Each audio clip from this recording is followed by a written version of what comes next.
Hello, friend. This is Legal Design Thinking in Real Life, a live series brought to you by Lawyers Design School. My name is Hannele Korhonen, and I'm the founder of Lawyers Design School. Today, our guest is the wonderful Hallie Jay Pope, and we're going to talk about solidarity by legal design. What does that mean, and how should we go about it? And I've been wanting to talk to Hallie since the Legal Design Summit last year, as I felt so strongly after her keynote describing the two approaches in legal design. I hope I'm not spoiling anything, but I just remember her talking about whether we are tweaking the existing system or are we dismantling it and creating a new one so that we can support the needs and rights for everyone, not just the privileged few. And I know which approach is closer to my heart, and that's why it's so lovely to have Hallie here now. Hi, Hallie, and thanks for joining today. Thank you so much for having me, Hanel. It's great to be here. And it's early for you. Where are you located? So I am calling in from Brooklyn, New York. It is 8 a.m., which not too bad. I've already walked the dog, but it is definitely earlier than it is over there in Finland. Oh, I appreciate you waking up for this. It's my pleasure. Waking up for legal design, are you kidding? It's the dream. Sure. And anyone who's watching this live, you can join the conversation. Just chat, use the chat for any comments and questions, and we can definitely involve you in. But hey, Hallie, let's start with you. For those who are watching who don't know you, maybe you can give a short intro. Sure, yeah. So I always thought when I was a teenager that I was going to be a lawyer. I wanted to do civil rights law, civil rights impact litigation, and I thought of lawyers as sort of the change makers in society. And so I went to law school, I went to Harvard Law, I graduated in 2014. But while I was there, I got involved with a project run by Professor Jim Greiner to design accessible materials to help folks who are navigating financial distress and being sued for bankruptcy. Basically, we used cartoons to explain law, to encourage people to show up to court, to avoid a default judgment. And that was my first experience with legal design. But I was still, excited to be a lawyer, excited to do law. I kept going. And then things just really kind of veered in a whole different direction that I wasn't anticipating. And I ended up drawing cartoons about law as my job for a while at the Graphic Advocacy Project, which is a little nonprofit that I founded, which actually recently dissolved. Because I am now, I know it's bittersweet. It was my baby, but it was the right decision, and we did so much beautiful work over the years, and we're going to have the opportunity to support the Center for Urban Pedagogy with our remaining resources, which is, if you haven't heard of it, another awesome nonprofit based here in Brooklyn that does similar work. Center for Urban Pedagogy, also known as CUP. Definitely check them out. But the reason that I stepped back from GAP was because I got this great new opportunity at Seton Hall Law School to be the inaugural director of the New Jersey Legal Design Lab. And so that's where I am now. Yes. Congratulations. Thank you. So we just briefly talked before going live, and you said that you have been in this role now for a year. Is that right? That's right. So I started a year ago, but I was also finishing up a 3-year visiting professorship at the University of Utah's Law School, where I ran a legal information design clinic called the Creative Advocacy Lab. Also a dream job. So I had 2 dream jobs at once. 3 if you count GAP, which I was still kind of doing. It's too many. You can actually have too many dream jobs, it turns out. So now I have finished up my teaching duties at the University of Utah. I am super sad to leave my colleagues and students there, but very excited to dive fully into what I'm still considering my new role at Seton Hall. And what does that legal design lab now to do? Is that the new thing? Yes, it's a great question. It's one that I'm asking myself all the time. So the Legal Design Lab was founded by my amazing colleague Abdurrahman Khan. He has been doing eviction representation in New Jersey for many years. So when people get sued by their landlords, he shows up, he defends them in court. A lot of the time he can keep them in their homes. A lot of the time he can't. And so he was part of the Housing Justice Project at Seton Hall, which the lab is a part of, trying to support tenants in New Jersey during this housing crisis in our state and across the United States. But he realized, the limits of that sort of crisis response, right? We're always responding to the harm, trying to avoid the harm over and over and over again. And as a result, it's really hard for us to actually go look at the root of the problem. And so he turned to design thinking, like so many of us have, and he actually founded the New Jersey Legal Design Lab. So it is a social transformation laboratory, and our goal is to combine law, education, and design to transfer power from our institution, from Seton Hall, from other institutions, into local movements for housing justice. So I came on as the director a year ago. And basically my goal was, I actually have no background in housing. So I'm coming in, my learner's mindset is very accessible because I really have no idea. I have very few assumptions to leave behind. But I also really didn't know the landscape of housing justice in New Jersey. I am from New Jersey originally, so it's been amazing to return home. But the first thing that we really wanted to do was design the lab with the movements and people we're going to be working alongside. So that has been sort of what we've been focusing on for the past year. We started with design jams, which were these little brainstorming sessions where we invited tenants and organizers and policymakers and students and faculty, whoever, people walking by. We grabbed a few people who were just kind of walking by like, what's going on here? And we just brainstormed about housing justice, what it meant to people, what kinds of challenges people were facing. And that sort of helped to start to get a sense of where the lab might fit in to this existing ecosystem, right? Because I have no idea what the ecosystem even looks like, starting to get a better idea now a year in. So that's been our first goal, is to answer your question, right? What is the lab? And I think the answer that I have that I feel most solid about is that it is an endeavor that is co-created with people who are impacted by the housing crisis, with organizers who are fighting for housing justice. And beyond that, I am finding out alongside everybody else, which is very exciting.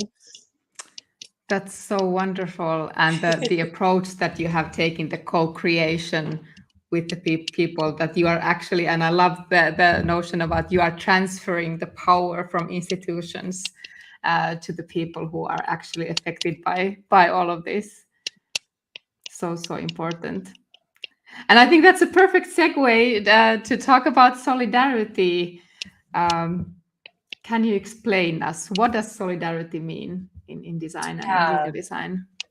Absolutely. So you had very eloquently summed up my talk better than I could from the Legal Design Summit this past September in Finland, kind of pointing out this contrast between using legal design to reform our existing systems, make them more efficient, more accessible, but ultimately retaining their general structures and goals, versus designing to dismantle those systems, recognize that those systems have actually themselves been designed to achieve the unequal, unjust outcomes that they're achieving, and to try and move beyond that and to create something new. So I've been sort of circling all kinds of terms for the kind of work that I and many other folks are doing. Designing to dismantle, liberatory legal design is another one. But this concept of solidarity by design is a little bit more specific. It's sort of within that framework of trying to design to dismantle unjust systems. What I like about the term solidarity is that, for example, if you contrast it with the word advocacy, right? An advocate is championing on someone's behalf, right? They are the change maker. So this is what I had in my mind when I was a teenager, and I was like, I'm going to work for the ACLU. I'm going to do impact litigation. I'm going to be an advocate. And it's a wonderful role, right? It's so fulfilling. It's a needed role.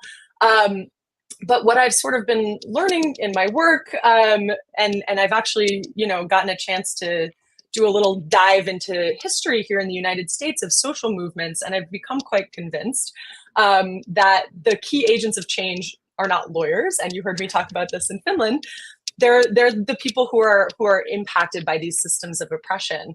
And so I like the word solidarity because it shifts that relationship, right? What is the lawyer's role in supporting movements that are led by folks who are impacted? It's not that we can just step back and say, okay, you go ahead, right? Because we might be preventing people from going ahead, or at least we can use our power and transfer it and share it. So it's not that we get to say, you go do your thing and we won't get in the way. We need to be involved. And so that's why I like the word solidarity. It is this concept, this relationship that we are supporting, we are facilitating.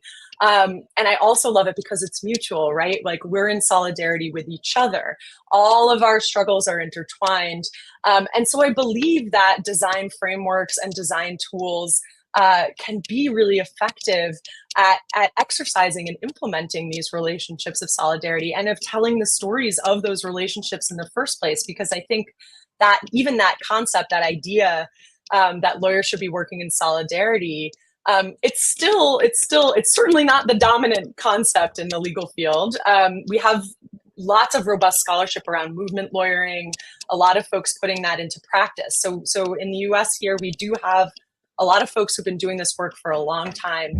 But I think legal design is one more tool in our toolbox of how do we lawyer in solidarity with movements and with communities. Oh, that's a great way to explain it. And what has been the response from lawyers about this lawyering in solidarity so far? It's really interesting. I've gotten a lot of very positive responses. Sometimes I feel a little nervous when lawyers respond positively to this concept because at its core, it really does involve members of our profession relinquishing power. It's sort of an idea that is contrary to our own interests, which makes it really hard to do in a meaningful way, because there's a part of me or any other lawyer doing this work, I think, who's always trying to guard our power, no matter how good our instincts are, no matter how good our intentions are. And so I think sometimes when people respond positively, I'm like, uh-oh, did I explain it right? Are they getting it? But no, I think that so many folks, especially in the legal design space, they recognize that these systems are broken. They really do want to change things, and they're just looking for their place in that change. Now, plenty of lawyers who I think hear me talk about this and they're like, well, this is not related to me. This is this crazy lefty over here. Let her do her thing. She's harmless. She's drawing cartoons in the corner. Great. That's fine. But I do think it has resonated with a lot of folks who want to find their place in that change making, and who maybe recognize that maybe they shouldn't be the key change makers, but they still have a really crucial role to play in these movements as we are facing crises all over the globe, right? Global warming, we have genocide in Palestine, we have housing crises. There are so many big, scary, knotty topics in law. They're all intertwined. And so it really heartens me to see so many people in our profession genuinely, I think, wanting to share their power with people who are most impacted and act in solidarity with them instead of advocating on their behalf. Yes, definitely. And I think there's also this human level, that craving for connection with other people. So it's not just lawyers working on our own and trying to solve all the big problems of the world, but we can actually work together and not separately. Yes. Exactly. It's actually really freeing. I talk about this with my law students because there's this idea, I think, in law school still that, fake it till you make it, right? You're supposed to have all the answers. I know I was rewarded in law school for talking like I knew what I was talking about, even when I really didn't. And there are settings where that is effective, right? If you're advocating in court and you want the judge to take you seriously, it might make sense to act like you know everything, even when, of course, you don't.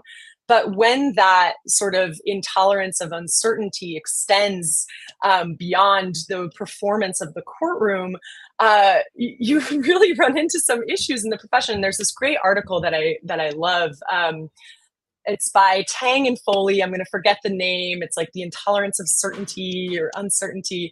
It's a lawyer and a psychologist writing together. And they basically say that the legal profession's intolerance of this ambiguity and uncertainty, it's not only unrealistic, because of course nothing is certain, and to get really philosophical, right? We're all just sort of making it up as we go. But it's actually taking a toll on the mental health of legal professionals and students.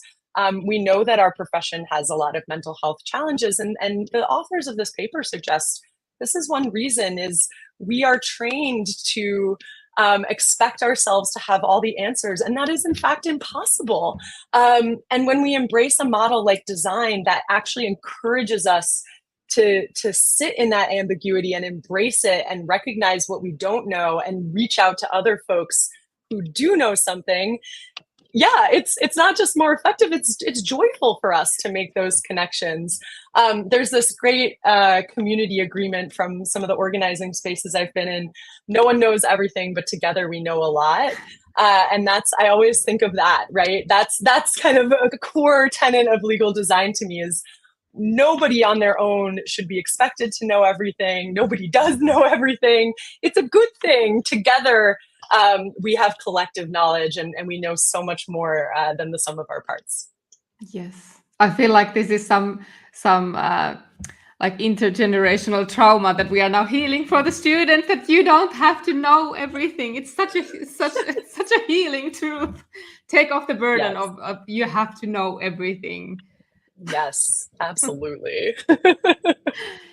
You already talked about this, but why do you think that it's important to have the power, that people have the power to change the system themselves, alongside with others as well, but that people have the power too?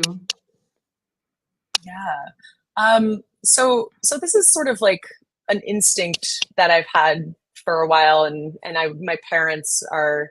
My dad is a labor law organizer. My mom did environmental law, and sort of came over the course of her career to see the limitations of the advocate model when it came to facilitating justice for communities. So I'm not gonna, I was raised in that environment, and I think there's sort of been that seed for a while. But I was working on a paper for the Legal Design Roundtable last year in 2023 in Belgium. And I was writing about creating counter narratives, using speculative design or design fiction to change our narratives about power. And in doing that, I read two amazing books, and I really hope that I can get the titles right. One was No Shortcuts by Jane McAlevey, who is a longtime union labor organizer here in the United States. And the other one was I've Got the Light of Freedom. The last name of the author is Payne, I believe. I'm blanking on the first name. No Shortcuts is about lessons learned from the height of the labor movement in the United States, which was in the 1930s, according to this author, and I think a lot of other historians. And I've Got the Light of Freedom was about a particular organizing tradition within the Deep South during the civil rights movement here in the United States in the 1960s. And the common theme of both of these historical accounts, or at least the one that I latched onto, and definitely Jane McAlevey's point, is that the workers in the union context and the people in the South, residents, as opposed to professional organizers, were the key agents for change. And the job of the organizer, the professional organizer, is to facilitate and nurture leadership within those ranks, rather than coming in and being a leader. And basically, both authors argued that the lasting changes that we've seen in this country, the progressive wins of the earlier 1900s, the ones that have not successfully been rolled back by the backlash that we see now in the United States, were created through these worker, ordinary people-led movements. And I read that and I was like, okay, wow, yeah, this is kind of what I maybe thought, but these folks have really done the research to see this. And a key part of, I think, starting to implement methodologies that build on the idea of the ordinary person as the key agent of change is first accepting the idea that they are the key agents of change, right? There's this first step where you have to buy into the idea. And I think, again, for lawyers, it's really hard. We've been told that we are special, right? Our legal knowledge affords us something that other folks don't have, and we have all the answers. I mean, look no further than the US Supreme Court, where 9 people with no science background or other backgrounds are ruling on all of these things that they really know nothing about. It's wild. And so we need to sort of, even those of us who have really good intentions, I think we need to be convinced of this idea that we shouldn't be the ones leading. And then there's something beyond that. Even folks who say, okay, you're right, lawyers, elites, we should not be the ones leading, but that's just how it is, right? That's just how it has to be. And so even when you find those folks who are amenable to this idea, there's still the challenge of the inevitability of elite rule. And McAlevey talks about this a lot, right? So she says, if you think elite rule is inevitable, the best you can do is getting nicer elites into power, right? And this is the legal design for reform idea, right? It's like, well, yeah, these structures aren't great, but it's the best we've got. We're not going to do better. So we just need to make them friendlier. We need to make the bad things friendlier. We need to make the people who have all that consolidated power friendlier. And we'll just sort of, we'll change things that way. And McAlevey says, no, guess what? History shows us, and Francis Fox Piven has also written about this. There are so many instances in history where ordinary people power has effectively challenged elite rule. And in fact, that is when we see the most transformative change. So reading that, sort of putting that together with my experiences in my work as I'm slowly figuring out my place in all this, really hammered home this idea of solidarity by design for me, and re-envisioning who the key agent is in change, and recognizing that we all have a role to play in that change. Yes, amen. Amen. And it's not taking anything away. It's not taking anything away from lawyers. It's just building up the momentum and really the impact that yes, it's just re-envisioning our relationship to our clients and communities. It is there's always going to be a need for people who sort of specialize in law, right? I think doing information design, I think some people are like, well, if people can just learn the law without lawyers, what's the point of lawyers? And, in an ideal world, we probably wouldn't, maybe we wouldn't have lawyers, but we're a long way away from that. And I do think there's always a benefit to having people who specialize in a craft, right? Imagine being able to approach law just from the love of learning and creating a strategy to help, and knowing that you're not just doing it on your own, you're doing it with other people who have different lived experiences, different expertise. I do find it freeing, and I agree with you, right? This idea that we still very much have a place in this. It's just a matter of reimagining what it is. Yes, definitely. I think you have an example to share of real life project.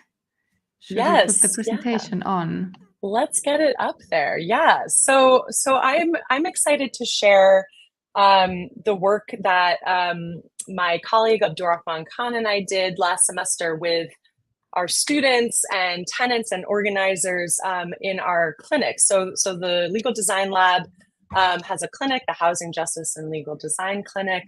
And this past semester, we were working with some tenant leaders in a building in Montclair. Before I get into the project, I have this slide up about the design process, which is going to be very familiar for folks in the legal design world, right? The double diamond visualization, just to provide a little roadmap for how we went about this project. And I just want to highlight, I shared this graphic recently with the lab's community co-design committee, which is a group of tenants and organizers and service providers who are helping us design the lab. And they had so many interesting reactions to it, including the very strong instinct that this should not be linear or rigid, which I think it's so interesting, right? Because we say that in design all the time, and the double diamond is meant to capture that flexibility.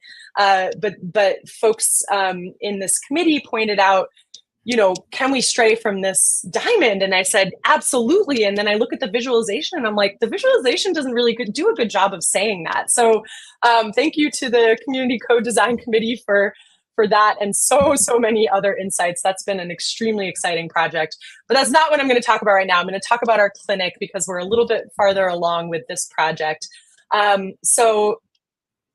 Can you still hear me? I just touched my headphones in a weird way. Okay, they're like, my ears are very small and they're squeezing my headphones out of the ears, so that's why I keep touching them.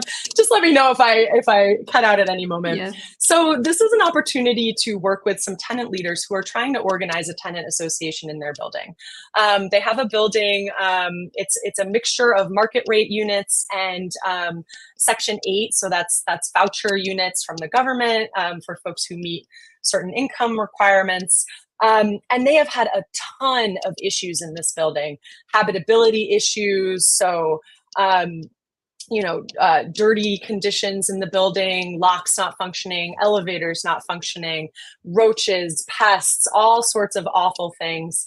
And they've also had recertification issues. So that's calculating the correct amount of rent that they owe. And all of these issues have kind of been rooted in challenges with communicating with management and with the property owners. They've been put off and ignored and disrespected by the property owners. And my colleagues in the Housing Justice Project represented several of these tenants in habitability claims, in rent recertification matters.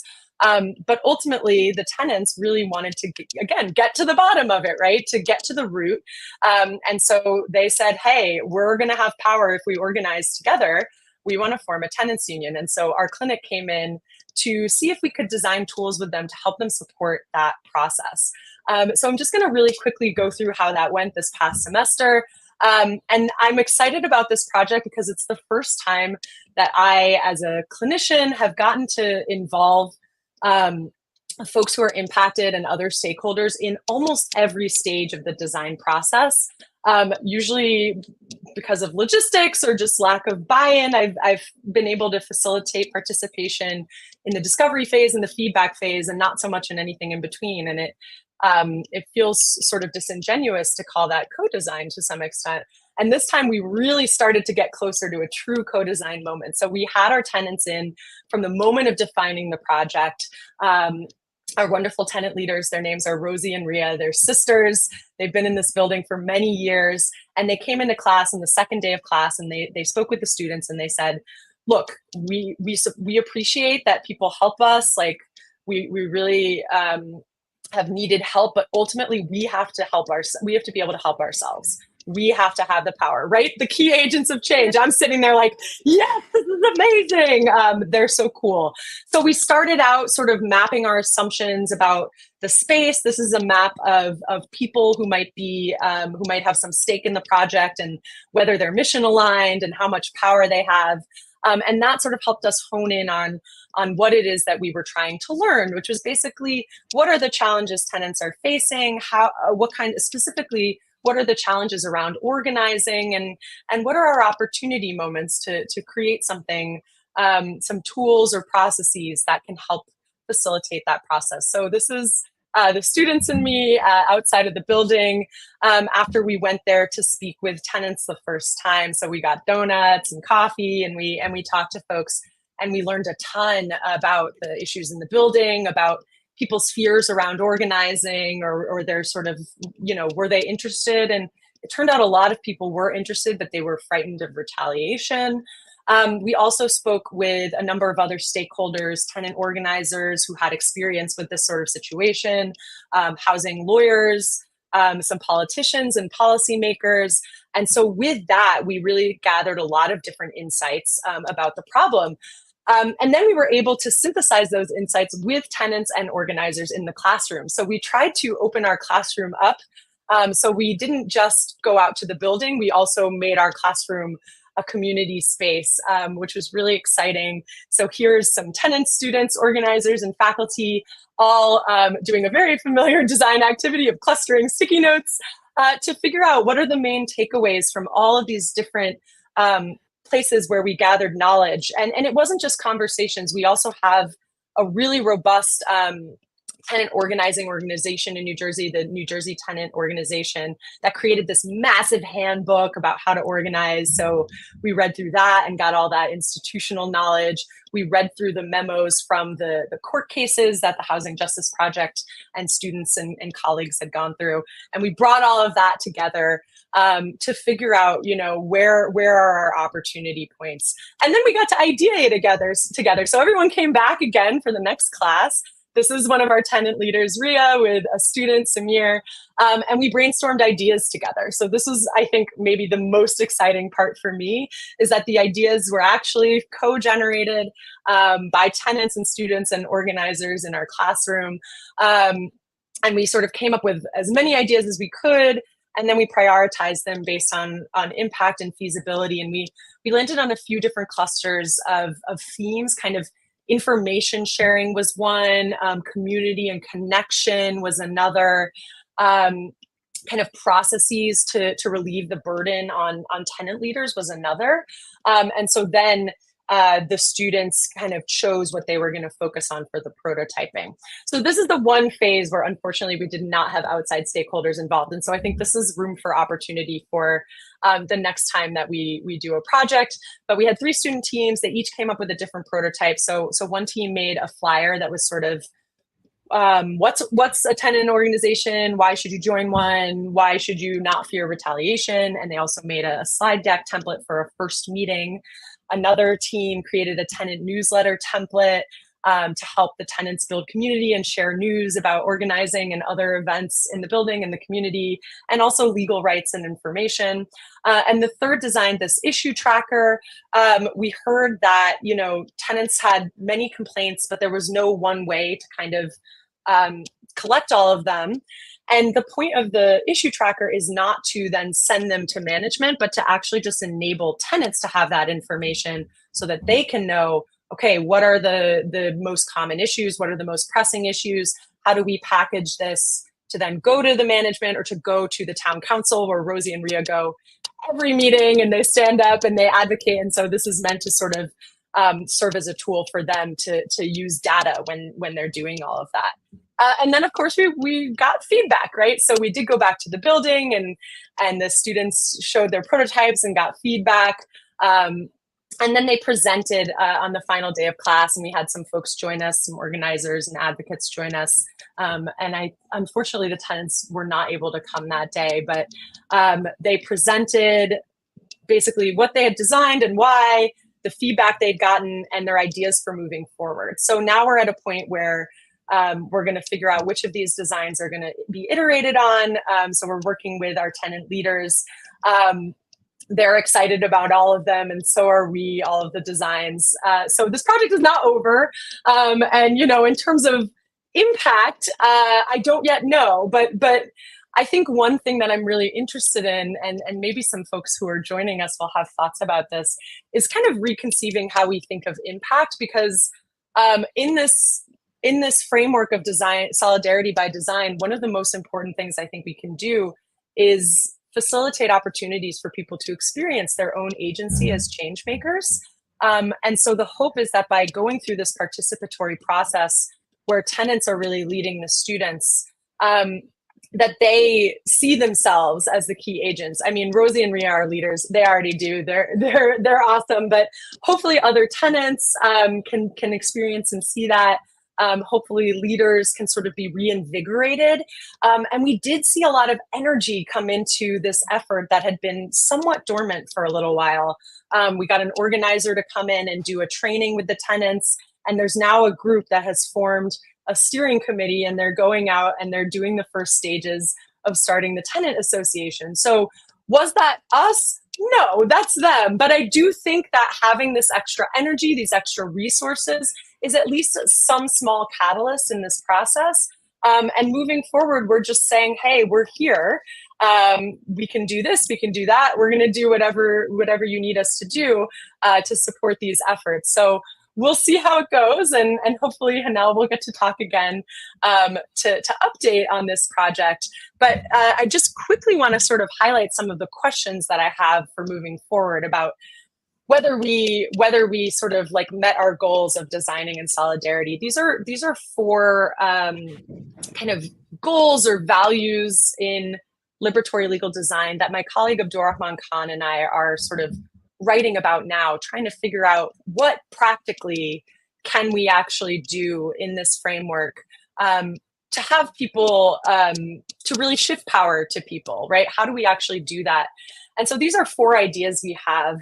One is treating classroom as community and community as classroom. So sort of resisting that dichotomy between learning and praxis, theory and praxis, opening up our spaces of learning while also moving them out to other places. I think we did a great job of that this time by, going to the building and having folks from the building come to us. I think we can do a lot more there. The second one is facilitating experiences of agency and also telling stories about it.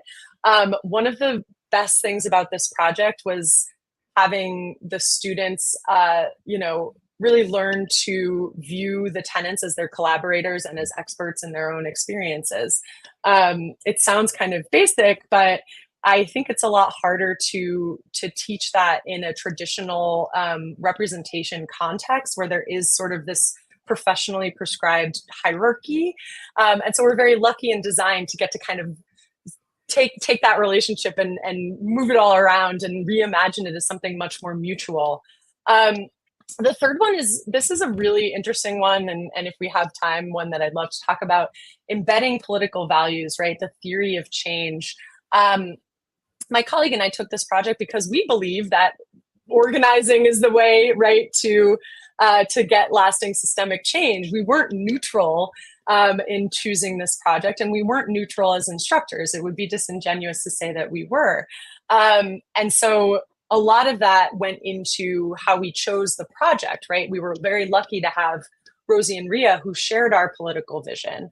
It would have been a lot trickier if we didn't come in with that sort of political framework in place. I think there's a lot of momentum towards designing to reform, right? And the students initially were like, how do we package up all these habitability claims to send to management? And we're like, no, we don't want to just send them to management. We need to build power with the tenants so they can choose what to do with it. But we don't, as instructors, we also don't want to be saying, here's what we want you to do because it's what we think is right. So that's a delicate balance that I think we're definitely still trying to explore. But choosing partners who share your vision is, I think, one way that we were able to do that here. And finally, my favorite, experiencing joy, radical imagination. It's so important, right? This is the human connection that you mentioned, Hanel, this beauty of working with people and fighting for something that's really important. Housing can be a really depressing line of work. Eviction representation is really depressing. And for the folks living it, I mean, having your home be threatened or be a place where you don't want to be, it's serious stuff. And I think we sometimes have an instinct to be very serious about it all the time. And I think we need to push back against that. One of the organizers who was designing with us brought up this idea of celebrating small wins, the importance of celebrating each victory. That's what sustains us through this work. So even when we're working on something really serious, and we obviously want to be respectful and cognizant of that, it is so important to bring joy in. And so seeing, the tenants and students having a very sort of like party atmosphere as they did the sticky note clustering or the brainstorming, sharing stories, sharing their prototypes, was certainly my favorite part of this project and something I hope we can replicate moving forward. Oh, thank you for sharing. It's fantastic, as Bailey is saying in the chat, that it's fantastic that you were able to have the stakeholders participate throughout the entire project. That's not very common. Yeah, and I think, like I said, we weren't really able to get stakeholders too involved in the prototyping, and so moving forward, we're actually going to turn this clinic into a year-long clinic instead of a semester-long. And we're hoping that that's going to enable us to bring way more folks into the prototyping phase. So the first semester is going to be kind of all about discovery and learning and then brainstorming. And then the second semester is going to be all about prototyping and iterating. And one structure that we're playing around with our community co-design committee is actually having tenants and organizers be on the teams with the students, so that they are a part of that process throughout. Now, obviously, it's tough to sort of balance. Everyone's got a lot of stuff going on. People are busy, but the folks that we've been working with are so invested in this idea. And so if we can create those opportunities for people to truly be involved deeply in the whole process, that is our goal. So thank you so much, Bailey. We were very excited about it. And we're excited about digging even deeper into that and finding even more robust ways to build in that participation. And I can see how that builds up, that once you do it and then you start doing it consistently, and then they actually see that our voice matters here, that it's not just not just some okay, let's just send out a survey and then forget about it, but really they are in the work themselves. Exactly. That takes time, right? Because rightfully, there's a lot of distrust of an institution like a law school. And we had folks say to us when we came in, this is like, these are people's lives and you're just coming in for a semester. And so one thing that is exciting about the lab structure is it allows for us to continue these projects even after the clinic has ended. So even though the students from last semester are actually graduating next week, congratulations to our wonderful students, we, the lab, are going to be able to continue working with these tenants, continue iterating on these prototypes and supporting them moving forward. And so I think that is something that really excites me about this new structure, because in the past I've just been in the clinic, and now we have this broader organization that is, being co-designed with, some of our committee members are actually from this building. Rosie and Ria are on our co-design committee because they're just awesome and they do everything. And so they're there with us deciding what the lab is going to do and setting our priorities. And so we know that we're going to be able to continue to support the project beyond the end of the semester. So important, and also secure the resources and the kind of the future of the work as well, and not just these one-time projects. It's been so wonderful to speak with you, but I'd like to go back to you before we go, because I always love to hear people's own experiences. So as someone who has transitioned from lawyering to this design world, what has your own experience been like? Yeah, it's so funny because when I tell people what I do, I think the first assumption is, oh, I escaped law, right? I must have really not liked law, and now I get to do this creative stuff. And actually, I loved doing litigation. In another universe, I am very happily doing legal research and writing briefs for issues that I care about. Which, when I think about it, I'm like, oh, I'm actually really, even though I think I would be happy there, I do think I'd be missing out on this whole understanding of my role in change, right? I think hopefully I would have gotten to that point doing the work like my mom did, right? Doing impact litigation in the environmental world and seeing how that model does not necessarily facilitate leadership by communities. But it has been really an interesting thing for me to put a lot of those skills on the back burner. I'm doing something that I never thought I would do, even though I loved to draw when I was a kid. I never thought I would do it for my job. I never thought anyone would pay me to do it. And so that's been wild. And when I meet students who are interested in, law students, especially who are sort of interested in more creative careers, and they're wondering what they can do. Obviously, our community is really growing and there's lots of awesome opportunities. But another thing that I say, is even if you can't find a job that is specifically about your creative skills, you have a superpower. Your creativity is a superpower. And in my experience, at least, especially in the public interest world, lawyers are so excited to find out you can do things that aren't just law. Like when people found out I knew how to cartoon, they were like, oh my gosh, can you do that for us, right? So can you code? Are you great at facilitating focus groups or user research? Do you just have a facility for design thinking? Let the folks you're working with know. That's how I started. I had a fellowship at the ACLU of Massachusetts, and when I pitched the idea to them, I said, hey, what if I'm like 70% a litigator and 30% a cartoonist, and I like draw cartoons about our work, but I also do the law stuff? And I fully expected them to be like, you're wacky, absolutely not. And instead, they immediately understood the value of that approach. And I had the coolest title to this day that I've ever had, which was legal fellow / cartoonist. And it was an amazing year. And it's how I got started in my career. So I think if you love doing law, but you also love doing other things, see if you can weave those other things into your work, because especially if you're working towards social justice, we need every single tool in that toolbox. And hopefully your colleagues will understand that too, and will really value what you're bringing. So beautiful. So beautiful. You can use all of your superpowers and not hide anything just because you're a lawyer. Exactly. Yes. Before we say goodbye, what are you currently working on, and where can people find more about you and your work?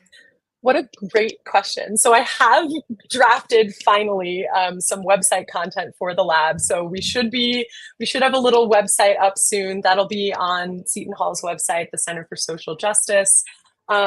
It's not up there yet. And we also have not really started doing social media yet. We're very much in this almost like cocoon stage, but I think we are about to emerge. And so the main thing that I've been working on is working with our community co-design committee.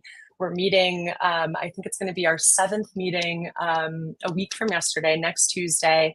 And at our next meeting, our agenda is to sort of set our year 1 priorities and strategy. So they're going to be letting us know, okay, here's what the lab is working on. And the theme that we've been sort of circling around, to my great joy, is sharing knowledge and legal literacy, which has been the bulwark of my career. So I'm really excited that they're excited about that too. We do see a lot of need for information sharing and knowledge sharing. And hopefully we can do that with an end goal of building power and telling stories of solidarity. So for now, if you want to hear more about our work, just shoot me an email or send me a message on Twitter. But hopefully we'll have some more official channels going out soon. So exciting to be following this and how this, and I think it makes sense that you have been focusing on the real stuff first, and then think about the social media and how to share it. Of course, it's important for the impact that people know about what you are doing. So that comes second. Thank you so much for taking the time. It's been so wonderful to hear about solidarity and also to see this beautiful project that you've been doing. Thank you so much, Hal. It's been such a joy to spend my morning with you. This is great. Thank you. Thank you. And everybody watching, thank you for joining us today, and see you soon. Yes. Bye-bye.